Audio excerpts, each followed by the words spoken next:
What's up, guys? Today we have this. It is the Doctor Infrared Heater. That's what it's called on Amazon. I didn't make that up. This is a infrared heater, different from the ceramic-based heaters, I believe. I don't have an example to show you, but this is the most common type. This one is supposed to be better somehow. This was $120 on Amazon. Link will be in the description.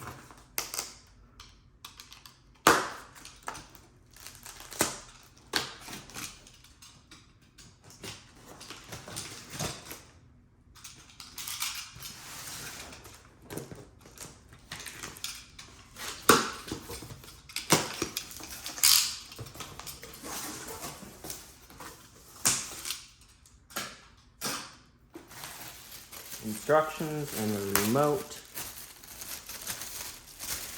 It comes with batteries, kind.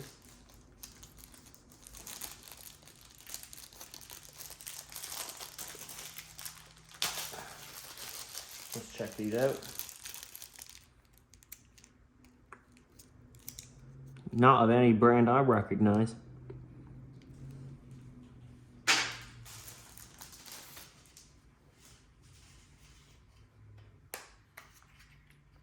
Right, so there are two AAA batteries for this remote.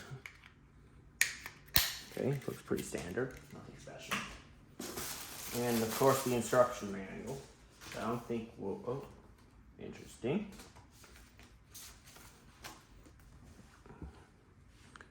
I can earn 500 bucks. I don't really want it, but you can try it. Scan that. I have no idea.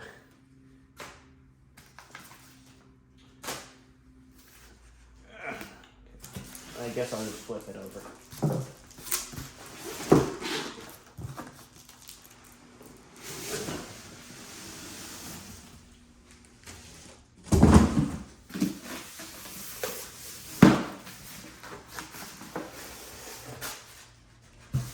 Got a nice wood case.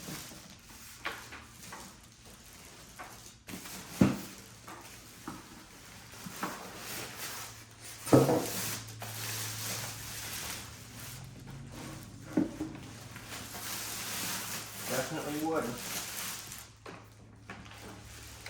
It looks like a piece of furniture. Okay. Here it is. There's a QR code on top to register it. And this has got tape to it. Let's read it. Plug it in, press the power button, show room temperature, increase temperature, press mode. I don't know. It ain't huge. The dimensions are actually on the Amazon site. Feels pretty good. Yeah, not much. I can show you the back, which the Amazon site did not show. Did not show me. Let me zoom in on it. Right. There's a filter right here. And then on the other side of that, let me try to pick it up. All of the wood on the bottom may be a little bit splintered.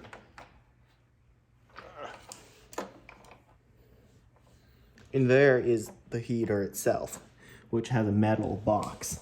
Is inside a metal box. So you can't actually, I don't think you can actually see the fan.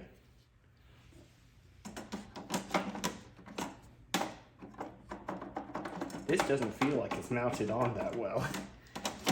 But hey, you won't be looking at the back of it anyway. Let's have a closer look at the front. Yeah. Look in there. Not much, really. You can't see much.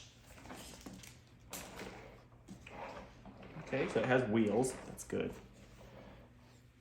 I'm going to put it up on a cabinet so you guys can see it a little better. So I can see it a little better right now. It's on the floor, as you can see. So I'll cut the camera right here. Okay, it's working. It's 68 degrees Fahrenheit where this is, I guess, or the air coming in, because I actually do see a thermostat inside there. Also, per unboxing rules, for all YouTubers, I'm required to do this. Nah, it's not a rule, but I just like doing it. And everyone else does it. So. Anyway, here it is, a pretty nice looking interface. The power button does feel a bit loose, so it's not, but whatever. The standby button just like kind of turns off the heater and lets it cool down.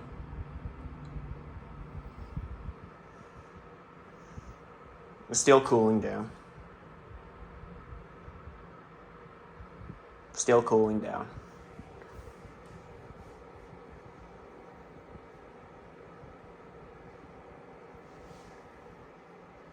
Yep. And then it goes into standby mode. To turn it back on, you press that. Wait.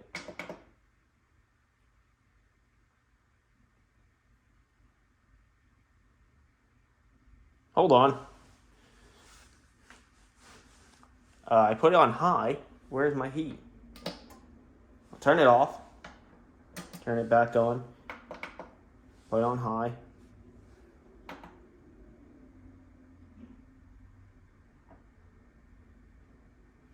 I think I do need to read the instructions. This is a bit strange. There's nothing, it's not on. That's the first thing. So let me check out the instructions. All right, so I figured it out. You gotta use the up and down arrow to increase the temperature. The maximum temperature is 85 degrees, which I think is more than enough. That's actually quite toasty, 85 degrees. Actually uncomfortably hot. So, I don't know, ideal for me is like 60 something, maybe 65 to 70. I don't know, just somewhere not too hot or too cold. But it's kind of like winter time where I'm filming this, when I'm filming this.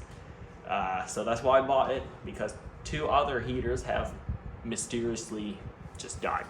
Actually, it's a blown fuse for both of them. Here's a part from one of them, so check out those videos if you've got time. But yeah, it works, definitely.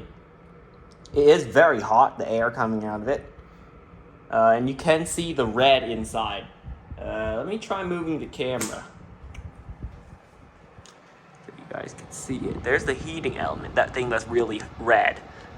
I can't see the fan, but that's okay. I believe it works because air is being moved out of it.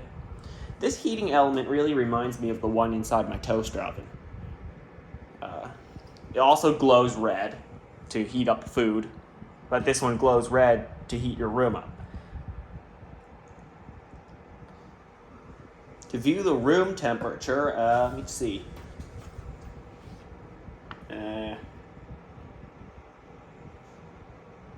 Room temperature. Oh, there's also a safety tip over switch. So that means when you knock the heater over, if you knock the heater over, it will turn off. Okay,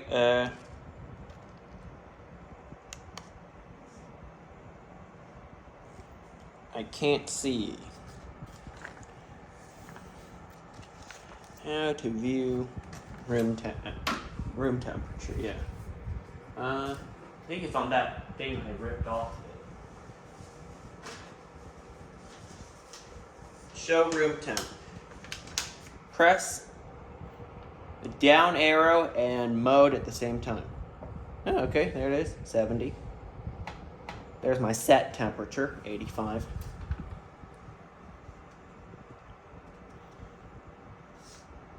Okay, yeah, maybe I should. There was a little sticker on the plug that, you know, there's a plastic cap on the plug to protect it. And when I removed it, there's a sticker on it that I peeled off that says, read the instructions before operating the heater. I guess this is different from most other heaters. Interestingly, they call that filter on the back of it an electrostatic filter, which the name electrostatic brings up some other things to me, such as hi-fi audio equipment, but that's the topic for another day. Such as speakers, headphones, you know. But let's check that out. What does that mean? Electrostatic filter. If I can't figure it out in this video, I probably won't explain it because I don't want to sound stupid when I do it. Let me power it off. Am I supposed to do that? Or is there a special way of turning it off? Just press standby, but I want to power it down. Bring it to the side. And turning it around. It says don't open it. No, not that I know how to open it. There are no visible screws. Did they glue the wood together? Here's what they call their electrostatic filter. The frame is metal, so I wonder if there's any electrical contacts up there. Let's have a look. My phone is actually quite warm right now because I'm filming with it, and it's in front of the... And there are. Oh, wait, no, they're just springs. Unless those are connected to something electrically. Then it'll make sense. Because I thought electrostatic filters have some form of electrical supply. Sorry for the shaky camera. I'm trying to figure out what they mean by electrostatic. Looks like there's 4 clips holding this whole frame in place. Let's try to just pull that frame off and find out what it is. Because if it's not connected to anything, I'll have to do more research on a non-powered electrostatic filter. Because I've seen air purifiers, okay, that claim to have electrostatic filters, and they are powered. Those filters are connected to a power supply. Let me unplug it first, of course, before servicing it. It is unplugged.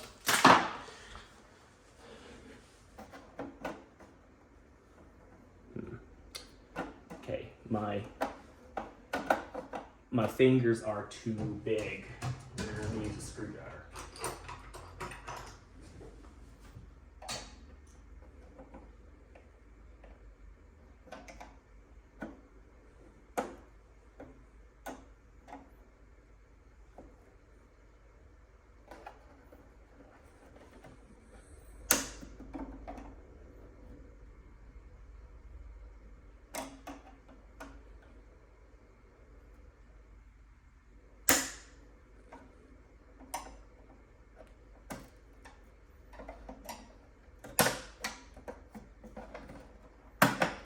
Okay, got it. And they are not powered. However, we have gained access to the interior of the heater. That little thing I just touched was the thermostat. Yeah, I did not damage any of the clips, which is good. All right, let's put this back. But anyway, that's the interior of the heater. I still cannot see the fan, which is interesting. And that's where the intake is. It's actually on the back.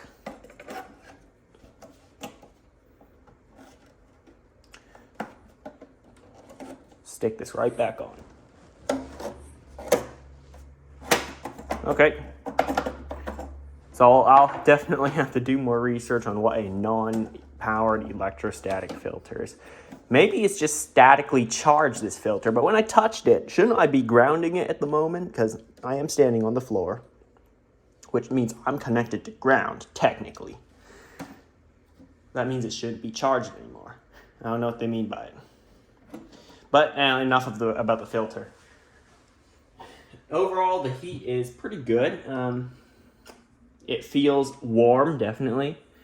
And I'm happy there's a filter on it compared to other heaters, which don't. I have a couple heaters used to that didn't have filters. And I still do have one that doesn't have a filter, but it's only 30 bucks, so I don't really care about that one. But if it catches on fire, my house is worth more than 30 bucks. That's for sure. Okay. So, gotta be careful not to chip the wood. Another test I wanted to do with this is to measure how much power it uses, because on high they claim to use 1500 watts. On low it's supposed to be 1000. So let me get my kilowatt watt meter. Here it is. And we will test it. I'll just plug it into a normal socket and we will test it.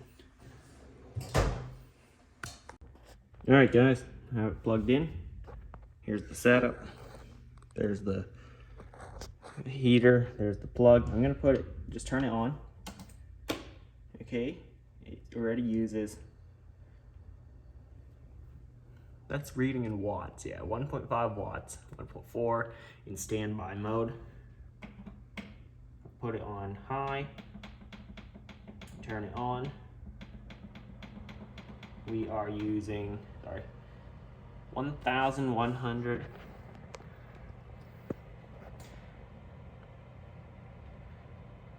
Now, if you don't see that little dot there to say it's a decimal, then, well, we're actually using, peaked at 16 something.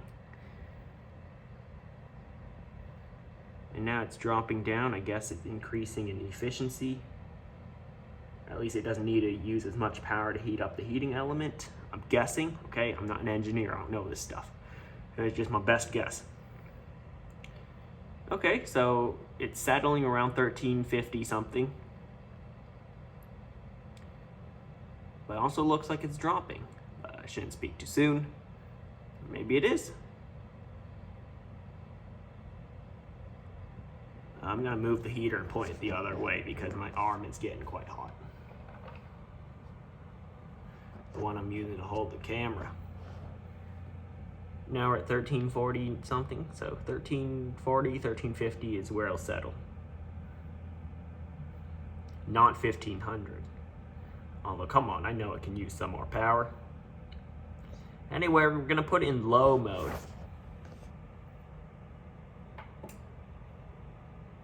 It should use at most 1000.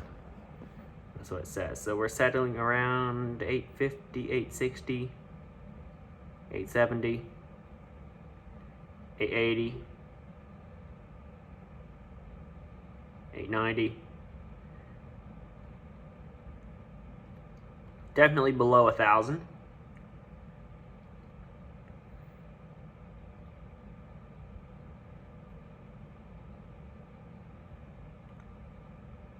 Around 900. So it's actually more efficient than it claims. It said 1000 watts in low mode, which I just put in low mode, as you saw. It dropped from like 13 something to 800, climbed back up to 900. In high mode, which is, well, high mode, high power for 1500 watts, it actually sits around 13 something, 1340 something, so 200, roughly 250 watts less than, is it 250? No, 150. Yeah, 150 watts less, and this one's about 100 watts less in low mode. To rephrase that, the heater uses about 150 watts less than it's claimed to in high mode, and about 100 watts less in low mode. So it is more energy efficient than they claim. But if it can use that extra power, will it heat up your room faster? Now let's see how warm it is in low mode. It's decent. After all, this thing will be sitting under my desk. So it's sufficiently warm in low. Alright guys, overall, this is a very good heater, especially if it's under your desk. When trying to warm up an entire room, this might not do the job. You might have to look towards central heating, or whatever those mini split systems are. More powerful, actually those systems might only be AC, but I don't know, think of a built-in heater to the building. But for just keeping yourself warm, leave this under your desk or something. This is perfect. It uses a very similar heating element to the one in my toaster. Those are infrared ones. I don't know if I said that already. And I do like, it looks like a piece of furniture, blends right in. And the controls are very easy to use. It might not turn on when you first turn it on because you have to increase the set temperature and change the mode to high or low or eco. Just press mode and then keep tapping the up button until it turns on. So there should just be a regular always on option, like you just press power and it'll turn on to default to high and not a set temperature, just keeps continually running. Then you can set the temperature you want. That would be a good upgrade to it, but I don't know how to do that upgrade, so I won't. Just use it, you know, how I learned to use it. Standby is much better than shutting it off completely. This is like a main power switch, and this just puts it in standby mode. It runs the fan to cool down the grill so you don't burn yourself when you touch it. And then turn it back on. You just gotta press mode and it will turn on. You don't have to increase the temperature again like you do if you hit the main power button. So there it is. Overall, pretty good heater, especially for, you know, keeping yourself warm. Leave it on your desk, like I said. Links will be in the description to buy this on Amazon. And yeah, like, comment, and subscribe, and I'll see you next time.